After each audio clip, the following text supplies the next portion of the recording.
네, 3포인트입니다. 오늘은 시작뿐만 아니라 마무리까지 해주시려고 이분 다시 모셨어요. 알파경제 김종희 이사입니다. 안녕하세요. 네, 안녕하십니까. 예, 오늘 세 가지 포인트 가운데 첫 번째 바로 아시아 증시입니다. 아시아 전체적으로 현재 상황 파란불이 들어와 있는 모습이고요. 우리 좀 밀린다고 억울할 필요가 없는 게 다른 국가는 뭐 더 밀리는 쪽도 있고 이런 양상이, 그리고 중국은 뭐 연일 추세적으로 하락하더라고요. 이 부분 짚어보겠습니다.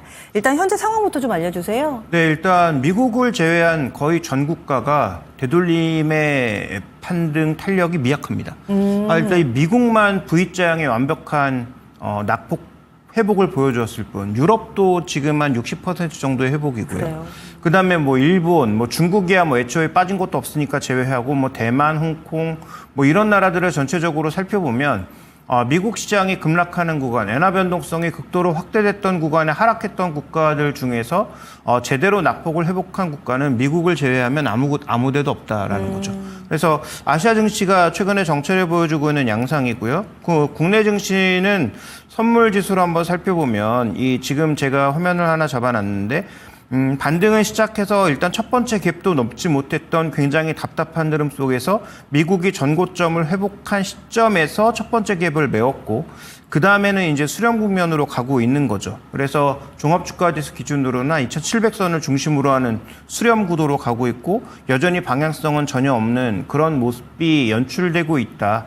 그래서 여기서의 핵심 포인트는 결국은 지금 우리가 미국을 보고 미국만큼 못 갔다. 과거에는 뭐 일본, 유럽만큼도 못 갔던 상황인데 지금은 미국을 제외한 달러 약세 구간 속에서 미국을 제외한 모든 증시의 회복력이 상대적으로 뒤처지고 있다는 점. 그다음에 국내 증시도 지수 관점에서 크게 움직이려면 지난 금요일처럼 외국인들이 뭐 조 단위의 매수가 연일 이어져야 될 텐데 뭐 그럴 기미는 뭐 좀처럼 안 보여지고 있으니까 뭐 지금 구간에서는 명확하게 지수는 조금 갇혀 있고 종목 장세가 지속되고 있다라는 것을 인정할 수밖에 없는 그런 상황이 아닌가 이렇게 보여지고 있습니다. 네, 그렇다면은 미국만 이렇게 강하고 여타 증시가 상대적으로 약한 이유는 어디 있을까요? 핵심 포인트는 결국 미국으로 돈이 모일 수밖에 없는 구조라는 거죠. 현재 구간에서도 여전히 이익을 경기와 상관없이 늘릴 수 있는 쪽이 누구냐라는 쪽에 있어서 여전히 대부분의 투자자들은 미국의 M7을 제외하고는 특별한 대안을 찾지 못한 것으로 보이고요.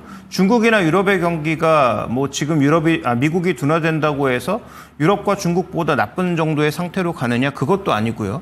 그 다음에 현재 금리를 내리려고 하는데 금리를 내리는 상태에서 그러면 유럽과 다른 여타 국가보다 금리가 낮은 수준까지 급격하게 내릴 거냐, 그것도 아니고요.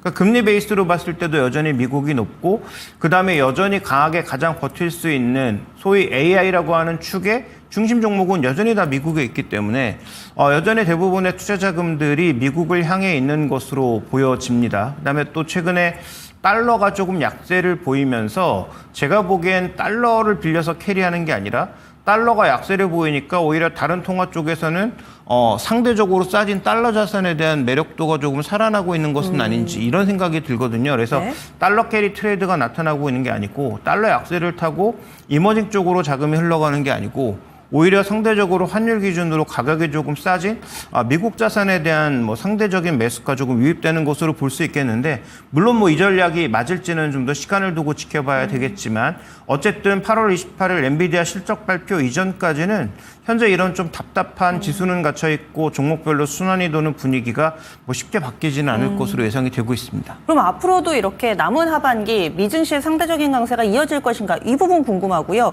두 번째로는 이 이야기를 해주신 이유가 그럼 지금이라도 미증시를 사자, 이 얘기는 아니실 텐데 투자 관점에서는 어떻게 좀 소화를 해야 될까요? 여러 번 언급드렸지만 제가 뭐 5월 달부터 여기서 나와서 말씀드렸지만 미국이 금리를 내리는 건 좋은 신호가 아닙니다. 특히 경기 악화 때문에 금리를 내리는 건 절대로 좋은 신호가 아니고요. 금리 내리기 전에 증시가 미리 빠져 있을 거고요. 그래서 만약에 미국이 정말 금리를 급하게 내려야 된다면 증시는 그 전에 미리 빠질 거고 금리를 뭐 두세 번 정도 강력하게 내리는 시점 정도에서 다시 베팅하는 게 맞습니다. 그래서 미국 시장도 정말 경기가 슬로우 다운되고 있는 것이라면 뭐 지금 비싼 가격에 지금 그 가격도 예전 가격을 다 회복해서 다시 또 사상 최고가를 쓸지도 모르는 그 가격에 베팅하는 건 제가 보기엔 절대 좋은 전략은 아니라고 판단하고 있고요. 오히려 미국에 너무 올인하셨던 분들은 싸게 팔 수 있었던 걸 상대적으로 비싸게 팔 수 있는 기회가 다가왔을 뿐이다라고 보고 있고, 그래서 신고 지수가 난다면 신고를 쫓아가는 게 아니고 지금은 적극적으로 현금을 오히려 미국도 늘려가야 되는 전략인 거고요. 하반기에 미국이 만약에 둔화되는 모습을 보인다? 그러면 미국을 쫓아가지도 못했던, 상대적으로 우리가 주도주, 주변주 개념으로 보면 미국을 제외한 거의 모든 증시가 주변주잖아요. 주도주도 지금 뭐 현금 비중을 확대하라고 했는데 주변주를 산다고요? 그건 더 말이 안 되는 거죠. 그래서 뭐 주도주가 만약에 뭐 그 추세를 잃는다면 그러면 주변주는 더 줄이거나 아니면 정말로 가격 메리트가 확실히 있는 몇 개의 종목으로 압축할 수밖에 없는 상황이겠죠. 그래서 뭐 지난달부터 계속 강조드리고 있습니다만 지금은 뭐 아무리 엔비디아가 다시 반등하고 AI 쪽이 좋아 보여도 그쪽에 100% 올인하는 전략 자체가 최악의 전략이고, 계속 말씀드리지만 지금 국내 시장에서도 뭐 KT, 뭐 KTNG, 뭐 상대적인 방어주, 그다음에 뭐 증권주나 건설주처럼 최근에 금리 하락 바람을 타고 오히려 상대적으로 강했던 이런 종목군들, 이런 게 오히려 일시적으로 움직일 수 있는 공간이 더 있다라고 보고 있고, 그래서 전체적인 전략의 핵심 포인트는 한쪽 방향으로 쏠리지 않는 것. 그게 주식 현금 비율로 봤을 때도 마찬가지고 섹터 비율로 봤을 때도 마찬가지고, 더 중요한 전략은 지금 관리 가능한 정도의 수준으로 주식수를 낮춰라. 뭐 예전에 제가 이런 말씀드렸을 때 내가 지금 손실이 얼마인데 그걸 어떻게 파느냐라고 질문하셨다면 이제 많이 올라왔잖아요. 그쵸. 지금 정도도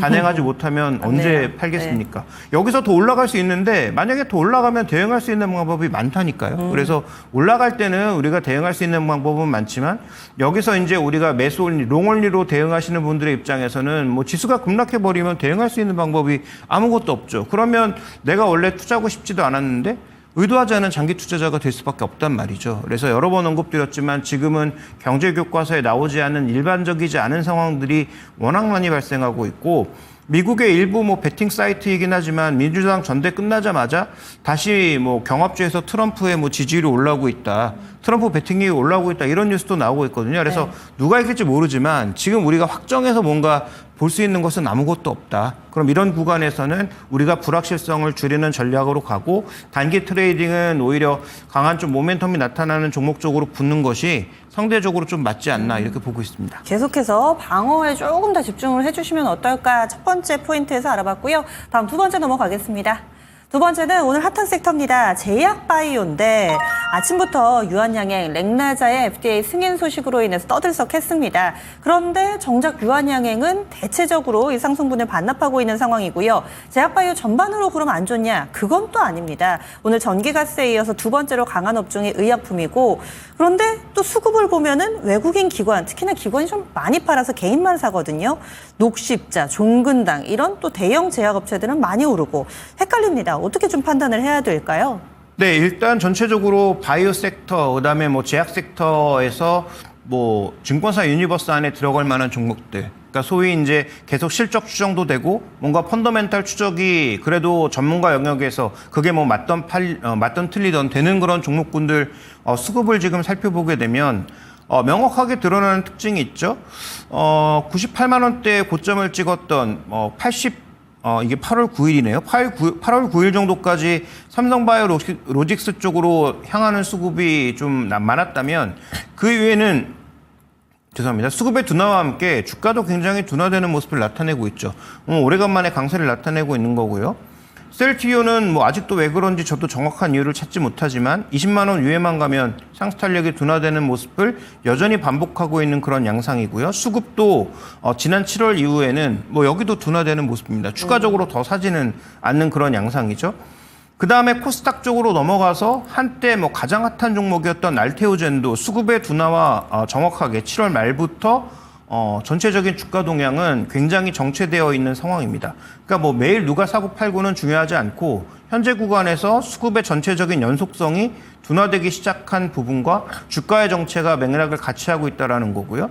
삼천당 제약도 마찬가지죠. 주가의 고점과 수급의 고점이 정확하게 일치하는 모습들 나타내고 있다는 관점에서 소위 제약바이오 쪽도 지금 구간에서의 전반적인 투자 전략은 일단 단기적으로 테마가 돌고 있는 엠폭스라든지 이런 쪽을 제외하면 그렇게 크게 재미가 없다라고 볼 수가 있는 상황이고, 오히려 지금 구간에서 오늘 최대 이슈였던 유한양행도 오늘 아침에도 언급드렸지만 대량 거래량의 종가 부근에 안 좋은 모습이면 제가 보기엔 비중을 그동안 수익이 많이 나신 분들도 일시적으로라도 줄였다가 다시 보는 게 맞다라고 말씀을 드리고 있는데 단기 고점으로 봐야 되는 거죠? 네, 전 뭐 그렇게 보고 있습니다. 네. 지금 벌써 1,300만 주 정도의 네. 거래량이에요. 이거 뭐 종가 부근까지 한 1,500만 주 정도 쌓일 가능성이 높은데 그 정도의 거래량에 지금 고점 대비해서 거의 뭐 한 15% 가까이 밀려버리는 그런 양상으로 지금 전개되고 있잖아요. 이게 과연 긍정적인지는 뭐 각자 알아서 판단하시겠지만 제가 보기엔 전혀 좋은 신호가 아니라서 저는 뭐 그동안 유한양에 계속 좋게 말씀드렸고 제약바이오 중에 그나마 보고 있는 건 유한양의 오스코텍 뿐이다라고 말씀드렸는데 오늘 아침에도 분명히 언급드렸다시피 대량 거래의 변동성이 커지는 구간이라면 비중 줄여야 된다라는 의견을 유지하고 싶고요. 또 하나의 특징주는 지금 HLB입니다. 오늘 외국계 창고 쪽에서 매도가 집중되는 지금 코스닥 매도의 집중의 핵심은 HLB라고 봐야 되는데 이것도 좀 공교롭죠. 뭐 특별한 뉴스가 나온 것도 아닌데 그다음에 HLB는 최근에 수급이 조금 들어오고 있는 중이었는데 오늘 집중 매도가 나타나면서 관련된 종목군들 그룹주가 전반적으로 모두 매도 압력이 좀 높아지는 양상이라는 점도 눈에 띄는 부분이에요. 네. 그래서 전체적으로 제약바이오 쪽은 오히려 기관 외국인 수급은 많이 둔화되는 모습이고 오히려 눈에 띄는 건 아까 언급해 주셨던 기존의 제약바이오주들 중에서 수급이 개선되면서 주가가 올라오는 구제약 종목군들이 좀 있다는 얘기가 되는 거죠. 그러니까 한미약품 같은 경우에는 여러 가지 그 펀더멘탈 이외 이슈들이 주가를 좀 지배하고 있으니까 제외한다고 하더라도 현재 지금 동아ST가 수급 개선과 더불어서 주가도 뭐 완만한 강세가 이어지고 있는 국면이고요. 오늘 뭐 종근당 녹십자 같은 소위 이제 뭐 과거 제약주, 대형 제약주로 불렸던 종목군들이 상대적인 강세를 보여주고 있는 것은 이 안에서 또 뭔가 약간의 종목 색깔은 바뀌는 게 아니냐라는 것들을 생각해 볼 수 있겠죠. 그래서 뭐 장기적으로 전 유한양 여전히 좋게 보고 그다음에 뭐 삼성바이오로직스도 여전히 선택의 대상이라고 보고 있지만 최근 들어서 나타나는 7월 말 이후의 시장의 선택은 오히려 이런 대형 제약주 쪽 우리가 그동안 보지 않았고 하반기 다른 모멘텀이 기대되고 있는 종목군으로 뭔가 조금 집중되고 있는 게 아닌가. 그래서 이미 대부분의 모멘텀이 노출되어 있는 바이오텍 쪽보다는 대형주들 중에서 상대적으로 뒤늦게 뭔가 모멘텀이 나올 것으로 보이는 종목으로 이동할 가능성도 대비가 필요하지 않느냐. 그래서 개인적으로는 조금 동아ST가 눈에 띄는 모습이다 이렇게 보고 있습니다. 하반기 들어서기 전부터 하반기의 주도 섹터가 뭐가 될 것인가 유망 섹터에 대해서 증권사 레포트도 많이 나오고 또 이 전문가분들의 의견도 많은데 그중에 제약바이오가 상당히 중복해서 꼽혔거든요. 그분들의 공통적인 근거를 보면은 뭐 대선이 아무래도 하반기 가장 큰 변수인데 누가 돼도 좋다라는 게 첫 번째였고 두 번째는 금리 인하기에 제약바이오가 좋았다라는 점을 공통적으로 들고 있습니다. 그래서 제약바이오를 보자라는 분들의 의견에는 어떤 반론이 있을까요? 네, 일단 뭐 금리가 내릴 때 제약바이오가 좋았다라는 것은 무조건 인정할 만한 이슈도 아니고요. 그다음에 미국 경기가 정말로 좋아지지 않았을 때 정말로 대안이 될 수 있는가라는 부분에 대해서 또 질문을 던지고 싶고요. 또 하나의 포인트는 해리스나 트럼프나 모두 지금 약가 정책에 내놓고 있는 핵심 포인트는 방향은 다르지만 둘 다 약가를 낮추겠다라는 게 핵심 포인트예요. 그래서 그럴 때 미국의 그 탐욕적인 제약주에 대한 선택이 아니라 오히려 뭐 약의 효능은 비슷하지만 상대적으로 경쟁력, 가격 경쟁력도 있고 약효도 떨어지지 않는 뭐 국내 제약사들 예를 들어서 바이오시밀러 같은 것들이 선택되지 않을까라는 그런 믿음이 있는 거잖아요. 그다음에 뭐 9월 달에 통과될 거라고 계속 얘기하고 있는 소위 이 약물 관련된 보안법 이 통과 가능성 때문에 지금 뭐 이런 얘기들을 계속 반복해서 하고 있는 거잖아요. 생명보안법, 그래서 네. 예, 그런 생물보안법 자체가 저는 뭐 긍정적으로 영향을 준다라고 보고 있지만 주가의 상당 부분 녹아 있기 때문에 그 이슈를 가지고 뭐 하반기를 주도한다라고 얘기하기는 어렵고요. 그다음에 우리나라 바이오 종목들 특성 아시잖아요. 지수의 변동성이 커질 때 제약바이오가 지수를 이긴 적이 있었나? 그렇지 않았다는 거죠. 특히 대형주들은 더더욱 그렇고요. 그래서 전체적으로 봤을 때 지금 뭐 제약바이오가 하반기 주도주가 된다라는 느낌보다는 종목의 선택이 상반기에 강했던 뭐 소위 삼천당제약, 그다음에 뭐 알테오젠, 뭐 이런 바이오 쪽 순수 바이오텍 종목군들에 대한 선택보다는 오히려 실적도 좀 있고 상대적으로 모멘텀 부각이 덜 됐던 그다음에 이제 새로운 하반기 모멘텀들을 뭐 신약 부분에서 준비하고 있는 기존 제약사 쪽에 뭔가 분위기가 조금 유입되고 있다 정도로 해석하시는 게 좋지 않을까라고 보고 있고요. 그렇게 본다면 이 그림은 나쁘지 않은 그림이죠. 소위 이제 실적은 없지만 모멘텀으로 갔던 바이오텍이 조금 조정받는 구간에서 나름 그래도 실적은 있고 밸류가 상대적으로 싸 보이는 구형 제약주들이 올라온다라는 것은 이들의 업종이 나름 그래도 선전하고 있다 정도는 우리가 알 수 있는 부분이어서 관심이 필요하다는 동의할 수 있고 그다음에 종목의 어떤 선택이 조금 바뀌고 있다 정도로 말씀을 드리고 싶습니다. 네, 알겠습니다. 제약 바이오 전반에 대한 의견도 좀 들을 수 있었는데요. 그중에서 동아스틸을 살짝 언급을 해주시네요. 다음 마지막 포인트 넘어가겠습니다. 게임주, 살아날 듯 하다가 뭔가 또 찬물, 살아날 듯 하다가 또 휘청, 이런 흐름입니다. 오늘은 종목별로 많이 좀 엇갈리는 상황이고요. 어제 된서리를 맞았던 펄어비스는 연일 하락하고 있고, 반면에 오늘은 드래곤플라이나 데브시스터즈 이쪽으로는 좋습니다.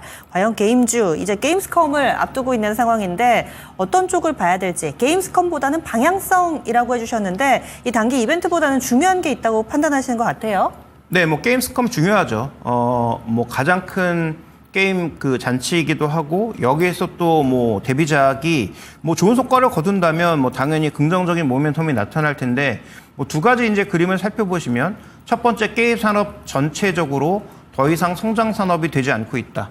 경쟁 과열로 인해서 그러니까 우리가 소위 제조업에서 중국으로 인한 전반적인 디플레 효과 뭐 이런 것들과 더불어 중국이 가격 경쟁을 하게 되면 크게 산업이 위협을 받는다. 이런 얘기 계속 나오고 있잖아요. 근데 이게 게임 산업에서는 벌어지지 않고 있느냐? 게임 산업도 마찬가지라는 거죠. 게임 산업에서도 중국이 히트한 게임들을 비슷한 계열로 찍어서 계속 공급함으로써 중국에서의 성장도 줄어들고 준비된 그림에서 보시는 것처럼 게임의 성장이 전체 규모로 매출 규모로 더 이상 성장하지 않고 있다는 게 명확하게 확인되고 있고요. 자, 그다음에 두 가지 트렌드가 더 있는데 하나의 트렌드는 의외로 히트했던 빅게임들이 내려가고 다시 새 게임이 올라오는 게 아니고 그냥 빅히트 게임이 쭉 간다. 이게 이제 하나의 또 트렌드가 되는 거죠. 그래서 글로벌 게임사 중에서 지금 뭐 테이크투 인터랙티브나 아니면 뭐 EA 스포츠 같은 것들을 갖고 있는 일렉트로닉 아츠 같은 경우가 오히려 주가가 안 빠져요. 그다음에 이들이 내놓는 게임들이 성과도 괜찮은 양상이죠. 그래서 이 한 가지의 트렌드가 이렇게 성장하지 않는 게임 산업에서 중요한 트렌드가 되고 있다. 즉 빅히트 게임이 최소한 매출 같은 게 안 빠지고 잘 버텨야 되는 상황이라는 거고요. 그러면 이 매출을 안 빼는 방법은 뭐가 있나? 인앱 결제라든지 그다음에 인게임 광고라든지 아니면 게임의 변형 버전 같은 것들을 지속적으로 내놓으면서 예를 들어서 게임의 업그레이드만 얘기하는 게 아닙니다. 뭐 예를 들면 뭐 어떤 게임의 뭐 캐릭터를 뭐 키우는 그런 네. 방향이라든지 아니면 게임의 어떤 그 필드를 소비자들이 직접 만들어서 공급해서 거기에 대해서 또 뭔가 그 추가적인 이익을 주는 그런 방향이라든지 이런 여러 가지 사업들이 결국은 제한된 성장 속에서 변화 과정으로 나타나면서 이런 것들을 반영하는 게임사가 그래도 견조하게 버티고 있다는 거죠. 그러니까 예전에 괜찮은 게임 사다가 퍼블리싱만 하면 소위 대박이 났던 그런 시대는 좀 지났다라고 봐야 될 것 같고요. 결국 이런 대작 게임들을 스스로 갖고 있거나 계속 지속적인 변형을 통해서 가져가고 있는 회사들이 좋다라는 건데 국내에는 지금 뭐 크래프톤밖에 그런 회사가 없다라는 거죠. 네. 첫 번째로는 인도라고 하는 영역이 넓어져서 실적이 2024년에 대거 올라갔습니다. 그래서 이익도 올라갔고 이익률도 올라가고 전체 외형이 성장하는 모습을 보여주고 있고요. 아까 말씀드렸던 그런 효과, 소위 배탈로얄 게임에서 이 회사가 갖고 있는 독점적 게임 자체가 꽤 높은 지위를 계속 유지하고 있는 데다가 여기도 지금 뭐 인앱 결제라든지 그 다음에 이 안에 여러 가지 그 배틀필드를 소비자들이 직접 뭐 제공하는 그런 여러 가지 방법을 쓴다든지 하는 지금 소위 게임 산업의 트렌드에 가장 결부되어 있는 건 국내에서 크래프톤 외에는 없다라고 볼 수가 있는 거죠. 그 다음에 아까도 말씀드렸던 것처럼 게임스컴에서 네. 그나마 조금 뭔가 가능성 있어 보이는 게임들을 많이 공급하고 있는 것도 크래프톤이고요. 그런 여러 가지 관점에서 봤을 때 게임사는 지금 싸 보이는 종목이 너무 많지만 네. 싸 보이는 건 다 이유가 있는 거고 오히려 지금 강한 크래프톤도 올해 EPS 기준으로 PR 20배 정도로 생각해 봤을 때 40만 원 정도인데 그 정도의 주가도 오지 못한 상황이니까 지금 주가가 뭐 아주 비싸다라고 얘기하기도 어려운 국면이에요. 그래서 게임주에 관심이 있으시다면 네. 여전히 크래프톤 외에 별다른 대안을 찾을 수가 없다. 이게 결론입니다. 네. 어제도 게임 섹터 관련해서 100페이지짜리 레포트 나왔다고 말씀해 주셔가지고 방송 끝나고 좀 읽다가 너무 길어가지고 지쳤는데 조금 전에도 그 차트가 좀 나왔는데 저는 그 부분이 가장 좀 인상적이었던 것이 이 게임 산업의 이 글로벌 시장 규모가 3년째 정체더라고요. 시장이 안 커지고 업체는 많아지고 그렇다면은 이 과거의 영광을 되찾기 좀 힘들지 않을까. 그리고 산업 자체가 정체라면 이게 조금은 조심스러운 얘기일 수도 있는데, 네, 지금 화면에 나가고 있는데 전체적인 맨 마지막에 막대 세 개가 거의 동일해요. 그러니까 산업의 성장이 없다라는 이야기인즉슨 게임 산업을 이제는 좀 보수적으로 봐야 되지 않을까라는 생각과 함께 또 요즘에 시간 나면 게임 말고도 할 게 너무 많잖아요. 그렇죠. 그 생각을 같이 하면서 과연 게임주들이 돌파구를 만들어낼 수 있을까에 대한 의문이 생기더라고요. 어떤 답을 주시겠어요? 네, 그러니까 아까 말씀드렸던 그 두 가지가 중요하다라는 거죠. 그러니까 결국은 예를 들어서 번영된 버전이 나왔을 때, 뭐 GTA라고 하는 게임에 5에서 6로 갔을 때 사용자가 급격히 줄고 사용 시간이 급격하게 줄면 그건 뭐 대형 게임사라도 답이 없는 거죠. 네. 근데 그나마 최근에 이제 아까 말씀드렸던 테이크2 인터랙티브나 아니면 EA 스포츠를 갖고 있는 일렉트로닉 아츠 같은 경우에는 나름 계속 그 새로운 버전 게임의 사용자도 유지가 되고 사용 시간도 유지가 되고 있는데 그 이유가 뭐냐 살펴봤더니 결국은 다양하게 PC로도 가고 콘솔로도 가고 그 다음에 모바일로도 가면서 사용자를 빼지 않는 그런 분위기가 유지가 되고 있다는 것 하나.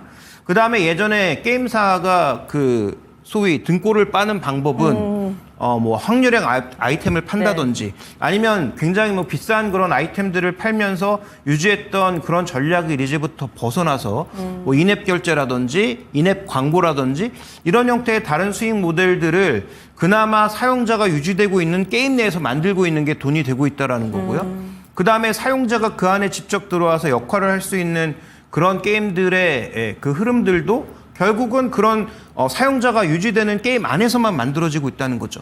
그래서 그런 대형 IP를 갖고 있는 게임사가 그나마 가장 낫다라는 거고요. 그래서 그 안에서 그런 종목군들이 너무 주가가 비싸면 별 의미가 없는데 최근에 주가가 여전히 많이 올라오면서 신고가가 나고 있지만 그래도 크래프톤은 아직도 밸류가 그렇게까지 비싸지는 않기 때문에 그래서 우리가 뭐 게임스컴에서 정말 대작이 뭐 나와서 우리가 생각하지 않았던 어떤 서프라이즈가 나오면 그 종목으로 옮겨 타야 되겠지만 그런 상황이 아닌 이상 게임주의 대장주는 여전히 크래프톤 외에 다른 게 별로 볼 게 없다라는 얘기고 네. 투자 전략도 그쪽으로 가야 된다는 얘기입니다. 알겠습니다. 우리 게임 산업 기로에 서 있는 거 맞습니다. 위기 맞습니다. 어떻게 좀 돌파를 하게 될지 그리고 현재 놓여 있는 상황을 봤을 때는 크래프톤이 상대적으로 좀 좋지 않을까 이렇게 콕 집어 얘기를 해주셨어요.